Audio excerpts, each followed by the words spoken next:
You have your Bible with you. You can turn to 1 Samuel chapter 17.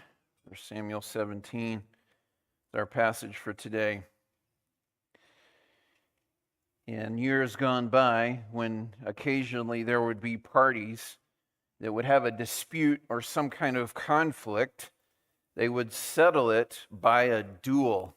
A duel is when you have two parties that agree on the terms, they agree on the weapons, they agree on the location, and they fight it out to the death. This happened in our very own country. Probably the most famous duel in the United States was between President Aaron Burr. He was the vice president, and Alexander Hamilton. And after personal insults and political mudslinging, they decided to shoot it out. And Hamilton was killed from the wounds that he received, and Vice President Burr's political career was permanently damaged. Well, this idea of a duel didn't start in America. It came from Europe. It's actually centuries old. It's not anything new. And it hasn't always looked like we imagine it in the cowboy and Indian days.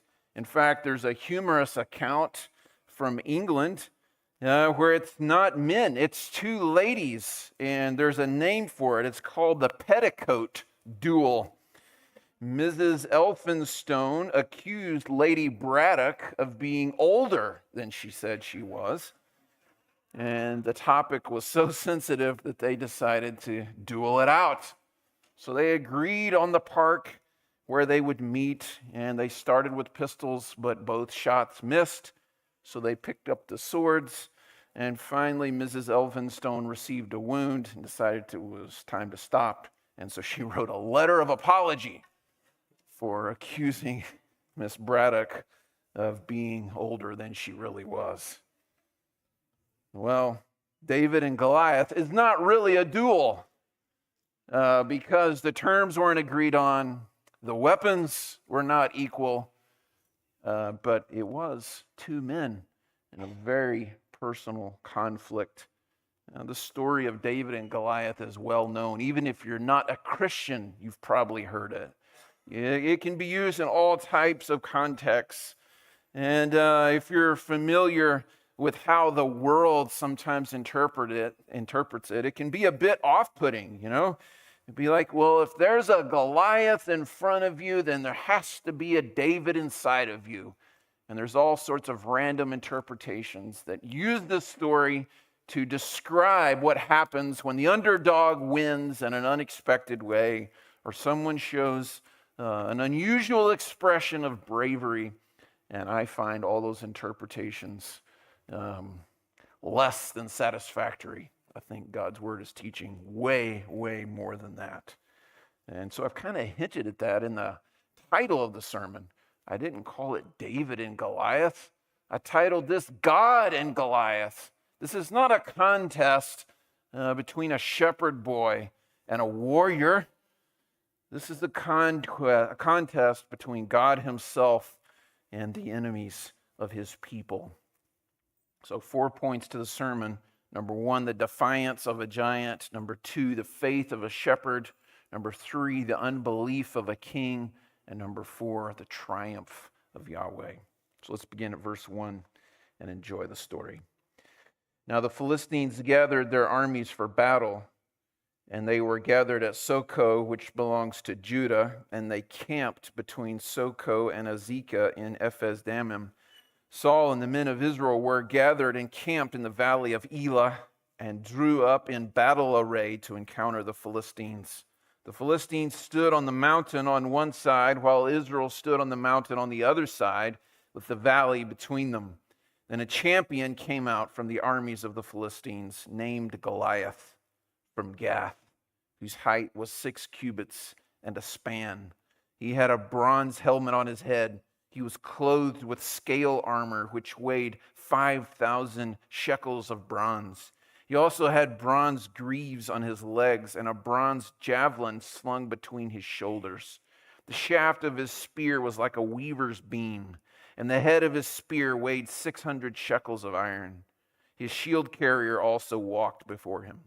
he stood and shouted to the ranks of Israel and said to them, "Why do you come out to draw up in battle array? Am I not the Philistine, and you servants of Saul? Choose a man for yourselves and let him come down to me. If he's able to fight with me and kill me, then we will become your servants. But if I prevail against him and kill him, then you shall become our servants and serve us." Again the Philistines said, "I defy the ranks of Israel this day. Give me a man that we may fight together." When Saul and Israel heard these words of the Philistine, they were dismayed and greatly afraid. Now David was the son of the Ephrathite of Bethlehem in Judah, whose name was Jesse, and he had 8 sons. And Jesse was old in the days of Saul, advanced in years among men. The 3 older sons of Jesse had gone after Saul to the battle, and the names of his 3 sons who went to the battle were Eliab, the firstborn, the second to him, Abinadab, the third, Shammah. David was the youngest. Now the 3 oldest followed Saul, but David went back and forth from Saul to tend his father's flock at Bethlehem. The Philistine came forward morning and evening for 40 days and took his stand. Then Jesse said to David his son, "Take now for your brothers an ephah of this roasted grain and these 10 loaves, and run to the camp to your brothers. Bring also these 10 cuts of cheese to the commander of their 1,000, and look into the welfare of your brothers, and bring back news of them." For Saul and they and all the men of Israel were in the valley of Elah, fighting with the Philistines. So David arose early in the morning and left the flock with the keeper, and took the supplies and went as Jesse had commanded him. And he came to the circle of the camp while the army was going out in battle array, shouting the war cry. Israel and the Philistines drew up in battle array, army against army. Then David left his baggage in the care of the baggage keeper and ran to the battle line and entered in order to greet his brothers. As he was talking with them, behold, the champion, the Philistine from Gath, named Goliath, was coming up from the army of the Philistines, and he spoke these same words, and David heard them. When all the men of Israel saw the man, they fled from him and were greatly afraid. The men of Israel said, "Have you seen this man who is coming up? Surely he is coming up to defy Israel. And it will be that the king will enrich the man who kills him with great riches, and will give him his daughter and make his father's house free in Israel." Then David spoke to the men who were standing by him, saying, "What will be done for the man who kills this Philistine and takes away the reproach from Israel? For who is this uncircumcised Philistine that he should taunt the armies of the living God?" The people answered him in accord with this word, saying, "Thus it will be done for the man who kills him." Now Eliab, his oldest brother, heard when he spoke to the men. And Eliab's anger burned against David, and he said, "Why have you come down? And with whom have you left those few sheep in the wilderness? I know your insolence and the wickedness of your heart, for you have come down in order to see the battle." But David said, "What have I done now? Was it not just a question?" And he turned away from him to another and said the same thing. And the people answered the same thing as before. When the words which David spoke were heard, they told them to Saul, and he sent for him. David said to Saul, "Let no man's heart fail on account of him. Your servant will go and fight with this Philistine." Then Saul said to David, "You're not able to go against this Philistine to fight with him, for you are but a youth, while he has been a warrior from his youth." But David said to Saul, "Your servant was tending his father's sheep. When a lion or a bear came and took a lamb from the flock, I went out after him and attacked him and rescued it from his mouth. And when he rose up against me, I seized him by his beard and struck him and killed him. Your servant has killed both the lion and the bear, and this uncircumcised Philistine will be like one of them, since he has taunted the armies of the living God." And David said, "The Lord who delivered me from the paw of the lion and from the paw of the bear, he will deliver me from the hand of this Philistine." And Saul said to David, "Go, and may the Lord be with you." Then Saul clothed David with his garments and put a bronze helmet on his head, and he clothed him with armor. David girded his sword over his armor and tried to walk, for he had not tested them. So David said to Saul, "I cannot go with these, for I have not tested them." And David took them off. He took his stick in his hand and chose for himself 5 smooth stones from the brook and put them in the shepherd's bag which he had, even in his pouch, and his sling was in his hand, and he approached the Philistine. Then the Philistine came on and approached David with the shield bearer in front of him. When the Philistine looked and saw David, he disdained him, for he was but a youth and ruddy, with a handsome appearance. The Philistine said to David, "Am I a dog that you come to me with sticks?" And the Philistine cursed David by his gods. The Philistine also said to David, "Come to me, and I will give your flesh to the birds of the sky and the beasts of the field." Then David said to the Philistine, "You come to me with a sword, a spear, and a javelin, but I come to you in the name of the Lord of hosts, the God of the armies of Israel, whom you have taunted. This day the Lord will deliver you up into my hands, and I will strike you down and remove your head from you. And I will give the dead bodies of the army of the Philistines this day to the birds of the sky and the wild beasts of the earth, that all the earth may know that there is a God in Israel. And that all this assembly may know that the Lord does not deliver by sword or by spear, for the battle is the Lord's, and he will give you into our hands." Then it happened, when the Philistine rose and drew near to meet David, that David ran quickly toward the battle line to meet the Philistine. And David put his hand into his bag and took from it a stone and slung it and struck the Philistine on his forehead. And the stone sank into his forehead, so that he fell on his face to the ground.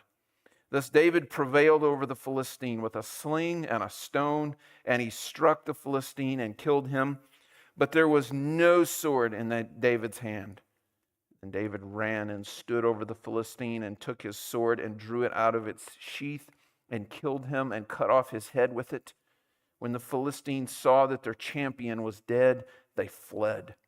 The men of Israel and Judah arose and shouted and pursued the Philistines as far as the valley and to the gates of Ekron. And the slain Philistines lay along the way to Sha'araim, even to Gath and Ekron. The sons of Israel returned from chasing the Philistines and plundered their camps. Then David took the Philistine's head and brought it to Jerusalem, but he put his weapons in his tent. Now when Saul saw David going out against the Philistine, he said to Abner, the commander of the army, "Abner, whose son is this young man?" And Abner said, "By your life, O king, I do not know." The king said, "You inquire whose son the youth is."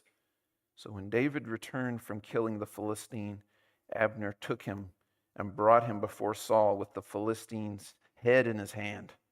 And Saul said to him, "Whose son are you, young man?" And David answered, "I am the son of your servant Jesse, the Bethlehemite." Well, as we look back at the beginning of the chapter, I just want to point out that the first 2 points in the sermon actually introduce the two characters. Point number 1, verses 1 through 11, lays out the giant, lays out Goliath, and we have his description. And then point number 2, the faith of a shepherd, verses 12 to 30, outlined for us the other main character in the story, David himself. So let's begin by looking at the Bible's description of Goliath. So before we look at the actual description of the Goliath, let me just make a couple comments about the geography. We see in verse 1, we can tell exactly where they are camped. And the geography here is creating a natural theater for this battle to take place. It's not hard for Bible scholars to find the general area where this happened. It's likely you have a Bible dictionary or an atlas that you could go home and look up and see a photo of the Valley of Elah. And if you ever tour Israel, almost certainly your tour guide could take you there. It's a valley in between two mountains, and it was a natural place for the Philistines to be on one side, Israel to be on the other. And as we know, the Philistines were the longtime enemies of Israel. And here they are, once again, battling, pushing against God's people. There's the struggle over the promised land. But in this particular account, the Philistines have a hero. They have a champion. It says in verse 4, he came out from the armies of the Philistines, and we have his name. his name was Goliath. And he was from a particular area in the region of the Philistines named Gath. And as the Bible begins to describe this man, one of the first things we see, and the first obvious description, is his thighs. It's remarkable. It says in verse 4, his height was 6 cubits and a span. And almost certainly this would be a cubit that's about 18 inches, normally measured from the elbow to the end of the fingertips. And the span would be about 9 inches, the width between like thumb and small finger on a man's hand. So if it was the cubit of 18 inches and if a span was 9 inches, then we're talking about this Hulk was about 9.5 feet tall, a big guy, a giant. And it's interesting to think about giants and to realize that this is not the first time in the Bible we've heard of giants. I'm not going to get bogged down in this passage, but I'm sure you remember Genesis chapter 6. It says, when men began to multiply on the face of the land and daughters were born to them, and the sons of God saw the daughters of men were beautiful, they took wives for themselves whomever they chose. And the Lord said, my spirit shall not strive with man forever, because he is also flesh. Nevertheless, his days shall be 120 years. The Nephilim were on the earth in those days. And also afterward, when the sons of God came into the daughters of men, and they bore children to them, these were the mighty men who were of old, men of renown. So somehow woven back into the ancient times of the Old Testament, we have these Nephilim and these sons of God mixing with the sons of men. And regardless of how you interpret that, we can discuss that later, we have these unusual people coming out and coming into the community. And then when we turn over into Numbers chapter 13, this is when the spies are in the wilderness and they're getting ready to go into the promised land. And you remember 12 spies went into the land. All 12 come back, and they all bring the report of what happened in the promised lands. And it said they proceeded to come to Moses and Aaron and to all the congregation of the sons of Israel. And they brought back word to them in the congregation and showed them the fruit of the land. And they described the land, how it was flowing with milk and honey. It's a wonderful place to live. Nevertheless, the people who live in the land are strong, and the cities are fortified and very large. Moreover, we saw the descendants of Anak there. Amalek is living in the land of the Negev, and the Hittites and the Jebusites are living in the hill country, and the Canaanites are living by the sea and by the side of Jordan. Caleb quieted the people before Moses and said, we should by all means go up and take possession of it, for we will surely overcome it.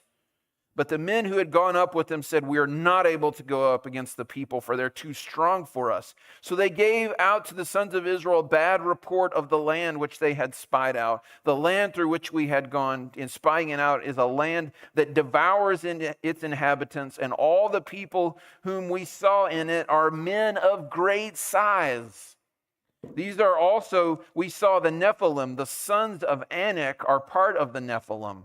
And we became like grasshoppers in our own sight, so we were in their sight. So when the 12 spies went into the land of Canaan to check it out, there were giants there.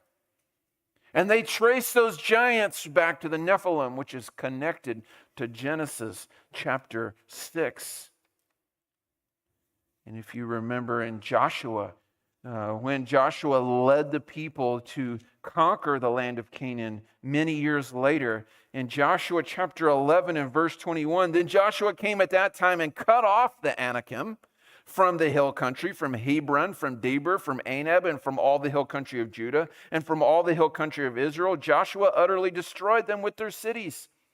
There were no Anakim left in the land of the sons of Israel, only in Gaza and in Gath. And where was Goliath from? Gath. Only in Gath and in Ashdod some remained. So Joshua took the whole land according to all that the Lord had spoken.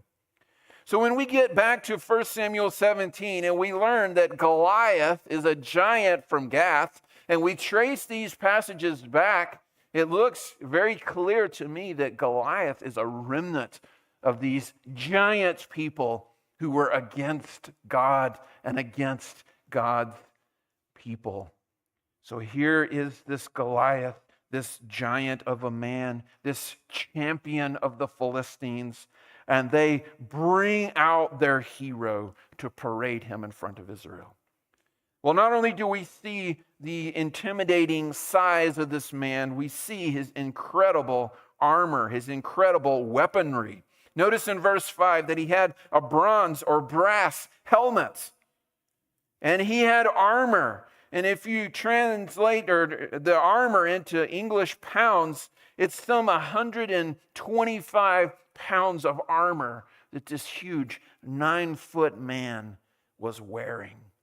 And these greaves were shin guards on his legs. And he had a javelin slung between his shoulders. It's a short spear with a knob on one end. And then in verse 7, he had an incredible spear. It was like a weaver's beam, and it weighed approximately 15 pounds. So not only was this man huge, but he had an incredible lineup of weapons. And then his lineage is what I've already rehearsed with you.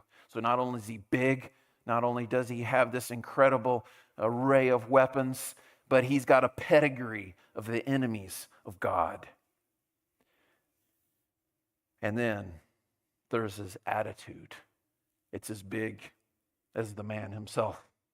In verse 8, he shouted, he taunted, he challenged, he was arrogant, he had a big ego, he was bold, he was confident, he had been trained.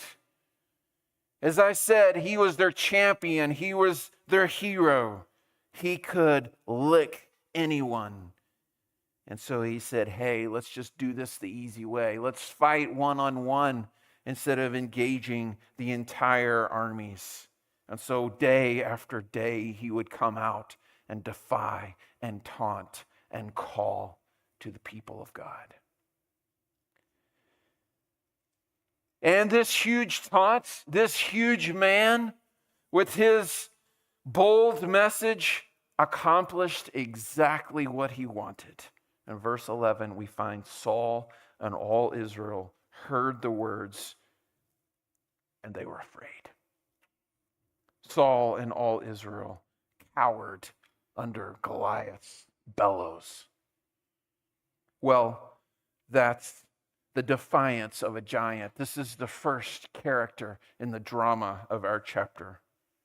Now let's move on and look at point 2, the faith of the shepherd. And we look at verse 2, and where Goliath was presented first with his size and with his intimidating appearance and with his intimidating lineage and attitude, we have something very different with David. We're not told first of his size. We're not told first of his weapons. Instead, we're told of his family. He's from Bethlehem.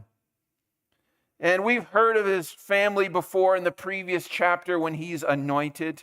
And we're reminded again that Jesse was an old man and Jesse had lots of boys, and the oldest 3 were soldiers. But David was the youngest. And it's emphasized again in verse 14 that he was youngest of all the boys.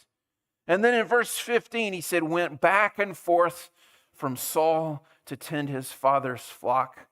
And this assures us that this story happened after the situation where David was brought in to play the harp for Saul. So apparently David would come in for seasons and serve Saul, and then he would commute back and forth to serve his father in the shepherding business. So here was David, the youngest of his brothers. Nothing special other than from the biblical narrative, we have the information that he's been anointed and the Spirit of God has come mightily upon him. So here is this young, youthful shepherd boy filled with the Spirit of God, commuting back and forth from playing the harp for Saul and keeping his father's sheep. Interestingly enough, David's commute is right beside Goliath's commute in verse 16. Goliath is commuting back and forth to shout at Israel, and David is commuting back and forth to serve those around him. And then in verse 17, it's like the writer just draws us into the everyday life of Jesse and his family. It just lets us see all the ordinary things that happen just to bring us into the story, just to draw us into what God is doing in this story. When Jesse says, David, go check on your brothers. Take them a snack. Take them a care package. Here's some nuts. Here's some trail mix. Here's some cheese. Go take, a snack pack to the armies of Israel. They're fighting out at Elah. You know how to go back and forth. Go find the guys, see how they're doing, encourage their hearts, and check on your brothers. Seemed like an ordinary thing. But that's the point of the story. Nothing ordinary is going on. The God of the universe is working. He's doing many things at once. He's dealing with the armies of God's people. He's preparing David for being king. And God lets us in on his providence. And he shows us how he works in seemingly ordinary situations. As David and Jesse pack the bags to bring the goodies to the brothers, we realize even in that, God is at work. And so verse 20, David gets up early and he goes and of course finds the camp and more things that seem to be just random chance. We learn are not chance at all. David just happens to show up at just the right time when the troops are called into procession, shouting for the battle, going out for their daily engagement. David leaves the goodies and goes to the battlefield to cheer for the troops, to shout for them. And he just happens to hear Goliath's daily rant. He just happens to hear Goliath's challenge. And we all know, as I said earlier, this is not chance. This is not luck. This is not random. This is God himself arranging the situation to put David just where he wants him. I don't think Goliath knew that day when he uttered his bellows, when he uttered his chant, that he said it one too many times.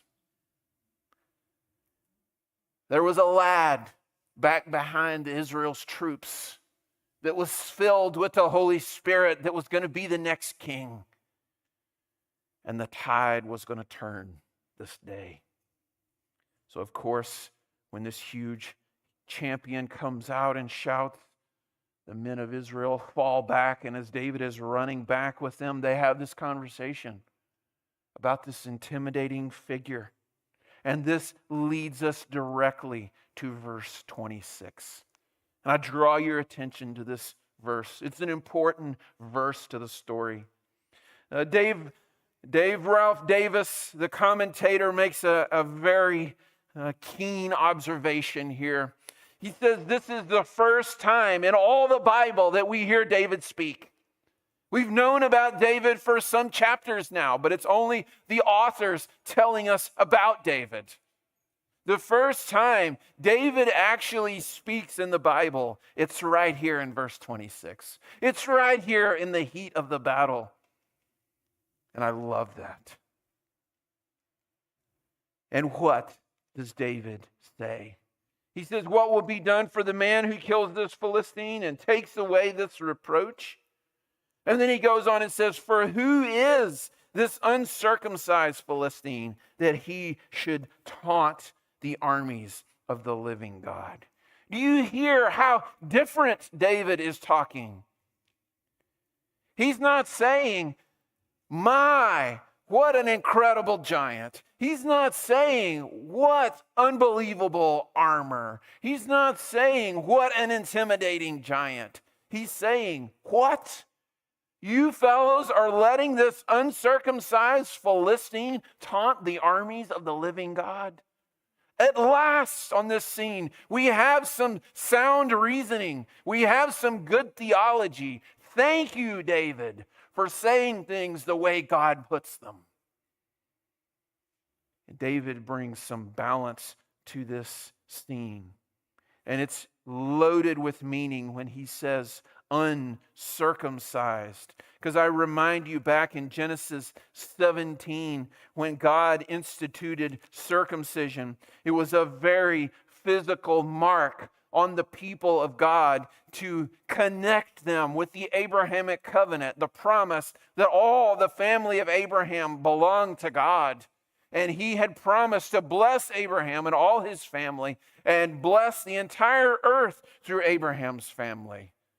And to be a part of God's work in this time, one must be circumcised. To take part in the Passover, one must be circumcised. To identify with the people of God is to be circumcised in a physical way in these Bible times. So when David called Goliath uncircumcised, it was to say, this man is not part with our God. He's not one of the ones who is humbly seeking the face of Yahweh. He's against us. So yes, David brings some theological common sense to the situation. He didn't speak of Goliath's size. He spoke of God's glory. And when David says, who is this uncircumcised Philistine, that he should taunt the armies of the living God, the true nature of biblical faith begins to sparkle. We have on display in front of us what it looks like when people believe God in a biblical fashion. Faith speaks. Unbelief is silent. Faith sees God's truth when others do not. Faith stands when others run. Faith is courageous. Unbelief is fearful. Faith is moved by the truth. Unbelief is moved by what's popular. So David here, walking up on the scene as a young man, has more to say than all of Saul and his fearful host. They've come under the spell of the lie that the enemies of God must prevail. And David walks up with reasonable faith that we're the circumcised, we belong to God. And the giants haven't won this far, so why should they win today? And God promised to be with us. So he brought some theological sanity to the situation. You know, at this point, I think we would be amiss if we forgot what we learned in chapter 16. When David was anointed and God told Samuel, don't look on the outward, look on the inward. And as we gaze at this situation, can't we see this? Here is Saul and all the hosts of Israel. They're looking on the outward. And what do they see? 9'9", brass armor, a 15-pound spear. And they say, no way. David walks up, and what does he see? He doesn't see 9'9" and brass armor. He sees a pagan heart, an uncircumcised man, and he says, my God can do that. He can win this battle. And then also we don't look on the outward, we look on the inward, and we look at David. No armor, the youngest, a youth.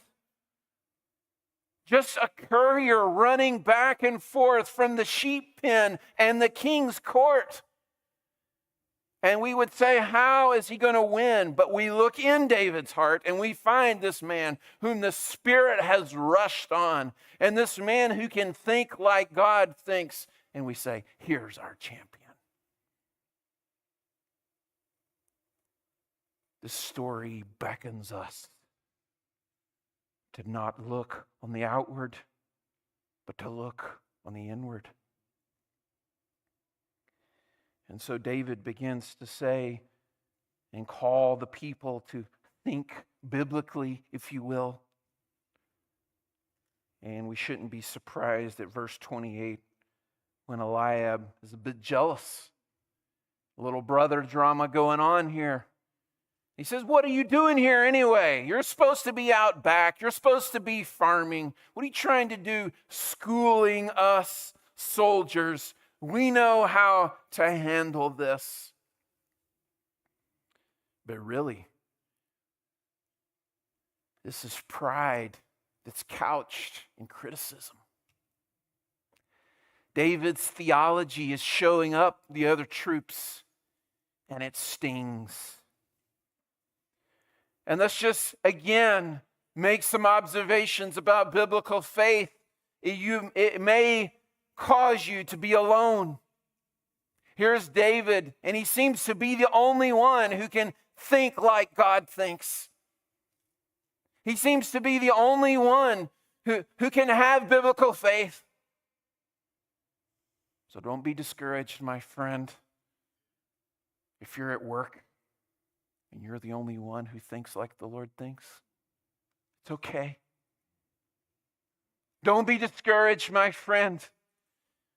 If in all your family members, you're the only one who believes that Jesus Christ is the Son of God and Son of Man, and that he lived and died to save sinners. If you're the only one who believes the gospel, it's okay.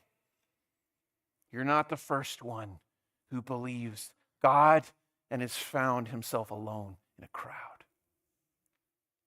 Also, biblical faith must steel itself against the Eliabs. He must steel itself against the words of those who criticize and accuse. But David's faith weathers all of these. He is the faith of a shepherd. Let's move on to the third point of this story, the unbelief of a king. Well, because of David's comments, he finds himself standing in front of King Saul.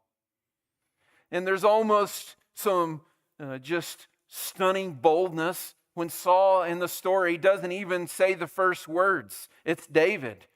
And he comes up to Saul and he is ready. He just says, let no man's heart fail on account of him. Your servant will go and fight with this Philistine. Again, David's faith is shining through. He realizes that this is not a Goliath problem. This is not a Philistine problem.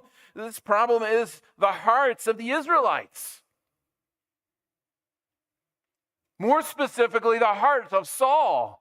Because I think the soldiers in Israel likely would have rallied if they had had a king that was acting more like David here instead of Saul. If they had a king who was trusting God like Israel's king should have been. If they had a king who was calling out to the Lord and trusting the Lord and remembering God's promises like he should have, they would have been different. The entire army was under the spell of Saul's fear.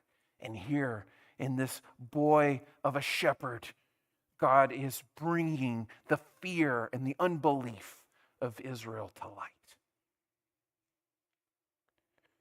Saul's unbelief really comes on display in verse 33 when he says, you can't do this. He's saying this is impossible. Makes me think of the New Testament verse, with man it's impossible, but with God all things are possible. Saul says, you can't do this. And then he begins to give his reasoning. He says, David, you're too young. David, you're not old enough. You're not old enough, David, to do the work of the Lord. And I remind you of Paul's words to Timothy in 1 Timothy 4:12. Let no one look down on your youthfulness, but rather in speech, conduct, love, faith, and purity, show yourself an example of those who believe. There is no age limit on when you can believe God. You don't have to become a certain age to trust God for deliverance. This was not an age problem like Saul thought. And then Saul's other reasoning was the skill of the enemy. He says, you're but a youth, and he's been a warrior from his youth. You don't know how to fight like this guy. This guy will wad you up. This guy will kill you. This guy will shred you. This is Saul's unbelief on display. He's under the spell of looking on the outward. He's under the spell of his circumstances. And he's not remembering the promises of God. He's not remembering that this is an uncircumcised Philistine.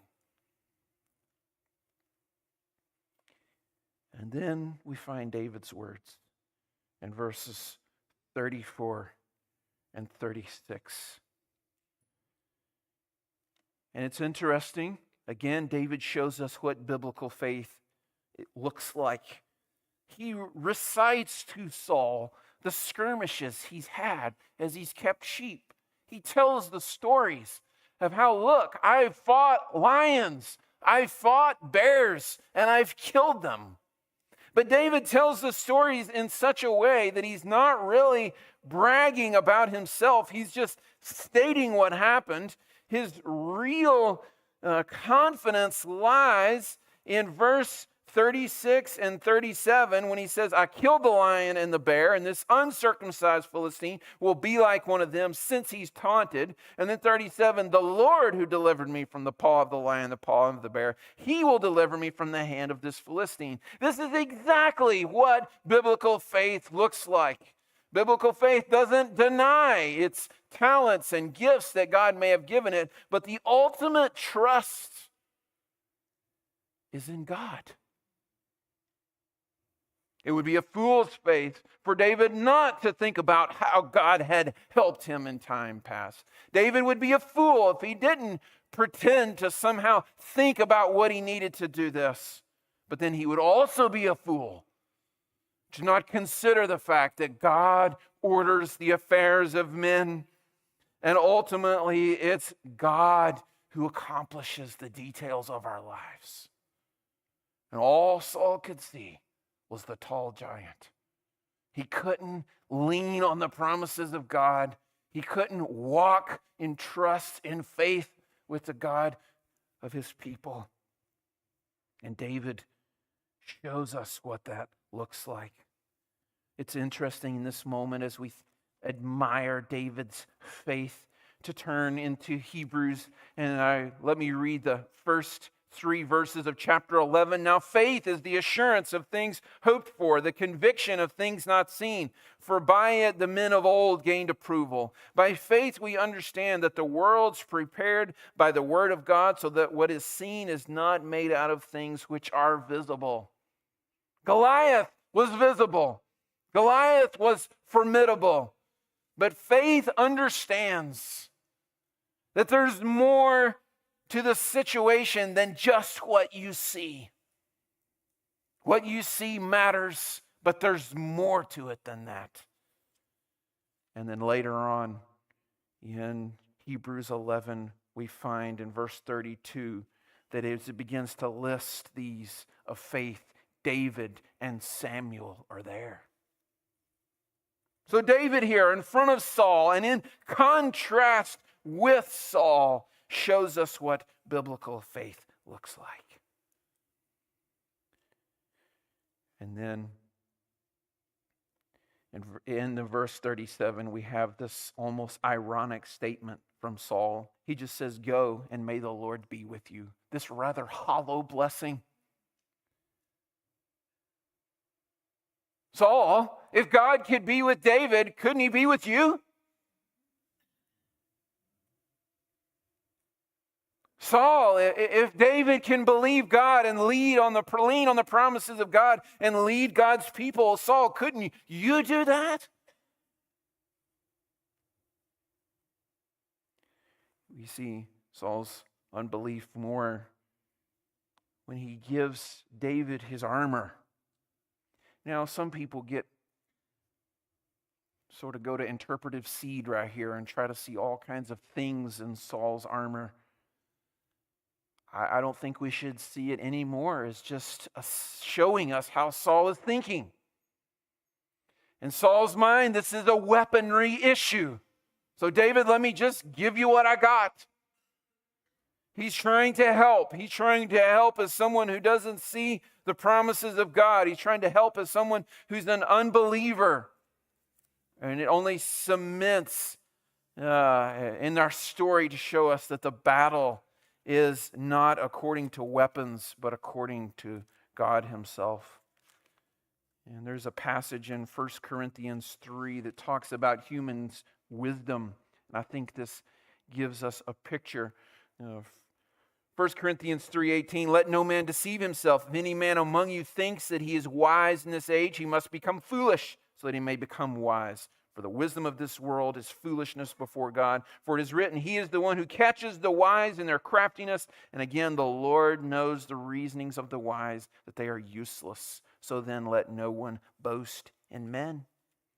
And so Saul's armor here represents human wisdom. Here, let's try this. Well, this is the unbelief of a king. Now let's move on to the triumph of Yahweh. We pick up in verse 41. This is when the two actually come together. And again, we're just mesmerized by the story when the Philistine comes out. And what does he see? It says in verse 42, he saw David and he disdained him, for he was but a youth, ruddy, meaning red, and a handsome appearance. So here was David. He didn't look like a soldier. He was just a boyish appearance. He just maybe had a baby face, yet handsome. And if anything, Goliath was offended. This was an insult. What is this, a joke? He wanted a good, long duel. Give me a good, challenge here. What is this? Do you mean just wad this boy up? Like this was an offense to David, or to Goliath. And it says he cursed David by his gods. And Goliath didn't know that when he uttered these oaths against the shepherd boy David, he was nailing the lid on his own coffin. Because you remember, Goliath was one of the uncircumcised. And built into the Abrahamic covenant is those who curse you will be cursed, and those who bless you will be blessed. So when Goliath cursed David, he was cursing the ones under the Abrahamic covenant, and Goliath himself would be cursed. And so the Philistine makes this boast, you come to me, and I will feed you to the animals. David's faith shines again in verse 45. It says, you come to me with a sword, a spear, and a javelin, but I come to you in the name of the Lord of hosts. What a beautiful thing. David did not compare Goliath's weapons with his own armor. He didn't say, yes, but my sling can sling really far. He didn't say, but you don't understand how long I've practiced, Goliath. He doesn't say, you don't know how far I can shoot a rock. He compared Goliath's weapons with the name of the Lord. I'm reminded of the Proverb 18:10. The name of the Lord is a strong tower. The righteous runs into it and is safe. David wasn't pitting his own skills as a shepherd against Goliath. He was pitting God against Goliath. David just saw himself as an instrument. in the hands of Yahweh. It says, I come to you in the name of Yahweh of hosts, the God of the armies of Israel. He says, this day the Lord will deliver you up into my hands. I will strike you down, remove your head from you. I will give the dead bodies of the army of the Philistines this day to the birds of the sky and the wild beasts of the earth. It's fascinating, the imagery that goes along with the birds eating the flesh. Back in Deuteronomy chapter 28, whenever we read the curses and the consequences of God's people when they fail to obey the Lord, and part of the curses of that, the consequences of that, in Deuteronomy 28:26, your carcasses will be food to all birds of the sky and to the beasts of the earth, and there will be no one to frighten them away. So this language of the birds eating the flesh is not new, nor is it over. When you turn to Revelation 19 and read about what will happen when Jesus comes back, there's this great voice calling for all the birds of the sky to come and be ready to gorge themselves on the slaughter behind Jesus. Revelation 19:7, then I saw an angel standing in the sun, cried out with a loud voice, saying to all the birds which fly in mid-heaven, come assemble for the great supper of God, so that you may eat the flesh of kings, and the flesh of commanders, and the flesh of mighty men, and the flesh of horses, of those who sit on them. So David said, no, you and your armies are the ones that's going to be eaten. And it's all, as we see in verse 47, that everyone may know that the battle is the Lord's. This is not David's battle. This is not Saul's battle. David recognized this as Yahweh's battle. This is the Lord's battle. And then the story, the encounter that unfolds, actually just brings us into the glory of the whole thing. When David draws near to Goliath and just with his simple shepherd's tools, used his sling. And his sling slung that divinely sent stone and sank it into Goliath's head. And as that giant thudded to the ground, it demonstrated to everyone that the battle is not to the weak or to the strong. The battle is to the one whom God gives the victory. David runs over, decapitates the giant, takes his head from him in victory. God's providence brilliantly allowed David to win. The battle was the Lord's. Everybody on the battlefield knew that day that this was God's plan to deliver Israel. And just like some chapters earlier, when everyone knew that by Jonathan's climbing up to the garrison of the Philistines, that God brought deliverance that day. So here is David. And through this battle scene, we see David's incredible faith. That not only was he a shepherd, but he was a warrior. But he was a warrior who fought like a shepherd. And this was God who brought deliverance. Let's finish the story by looking at Saul once again. And sadly, we see some more of his thick-headedness. Beginning in verse 55, we have a flashback. The narrator takes us back to right before the battle. And as David is going out to fight, Saul turns to Abner, the commander, and says, Whose son is this? Now, there's lots of discussion because we should say, we read this and think, Saul, you had to have known who David was. He was your harp player. He was the one who skillfully played his music and drove the evil spirit from you. How can you not know who David is? I think a better way to understand this is he's asking more about David's family. Because remember, the deal was from Saul that whoever kills Goliath is tax-free. And so as David is going out to fight, I think Saul's mind is wondering, if he wins, whose taxes am I relieving? I think it's more as like, what's happening right now? The fact that Saul doesn't know David and Saul doesn't, or he may know him, but he's not as in tune as he should be. It shows the thick-headedness of Saul. It shows his incompetence. It shows his inability to lead and this, sort of gloom over him from judgment from God from this evil spirit. And frankly, like, Saul, why are you worried about taxes right now? The Lord's glory is at stake.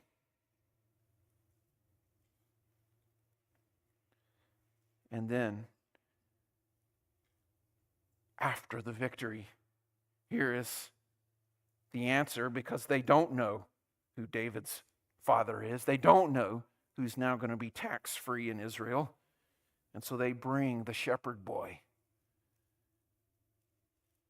holding the bloody head of a giant. What an image.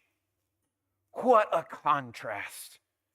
Here's David with shepherd's clothes, grasping this dripping giant's head, and Saul wondering who his family is. Commentator Phillips has a wonderful quote, and let me read it to you. He says, Saul and Goliath have much in common, including an ungodly way of seeing that looks only at appearances. Saul, who was tall, remember? Saul, the one head and shoulders above everyone else. And Goliath, tall. Both of them have a way of seeing things that looks only on the outside. So here's David. Because of his vibrant walk with the Lord, he's the one holding the head of the giant. Young guy in front of King Saul, who should be holding the head of the giant. But Saul does not have spiritual eyes. All he can see is the outside. What about taxes? Who's your family? And can I give you some armor? He doesn't get it. And David, who knows the Lord and walks with him and knows the word of God, was victor that day. Marty Robbins lived in the early 1900s. He was an actor. He was a NASCAR driver, but he was also a country singer. He was famous for his song, Big Iron. And the song, Big Iron, is a story about this Arizona Ranger who comes into town to take the outlaw named Texas Red. And the line goes like this: there was 40 feet between them when they stopped to make their play. And the swiftness of the Ranger is still talked about today. Before Texas Red had cleared leather, a bullet fairly ripped, and he couldn't beat the Ranger with the big iron on his hip. And so it celebrates this incredible ability of the Ranger to take out Texas Red, even though the notches on his pistol numbered 19 and one more. So we expect Texas Red to win, but instead, Arizona Ranger wins. That's how the world interprets David and Goliath. David's like the Arizona Ranger. Good. He wins, and Texas Red is dead. But that's not how the Bible teaches David and Goliath. Oh, David's brave. Oh, David's good with his weapons. But the battle belongs to the Lord. This is God's battle. So I ask you today, friend, where are you? Are you a sinner today who are like Saul and don't know the Lord? You're not going to win against this God. You're not going to win against the God of heaven and earth. When he settles accounts with men on Judgment Day, the God who could deliver Israel from Goliath, you're not going to win against him. So I call you to humbly submit to Christ today. Believe on the gospel of the Lord Jesus Christ today. Acknowledge your sin before him today and humbly ask the Lord for a new heart, that he would transform you. Because you don't want the God of David as your judge on that day. Pray with me. Father, thank you for this story. Thank you for what it teaches us. Thank you that you are Yahweh of hosts, and the tallest giant will not stand before you. The deepest, darkest worldview and philosophy will fall before you. Lord, give us faith like David, that's not rash, but that leans hard on your promises. Lord, give us eyes to see our world just like David saw his world. Take away the blindness of our eyes, that we would not be like Saul, fearful and afraid, but be like David, knowing that the battle belongs to you. Seal these truths in our hearts, Lord. In your name we pray. Amen.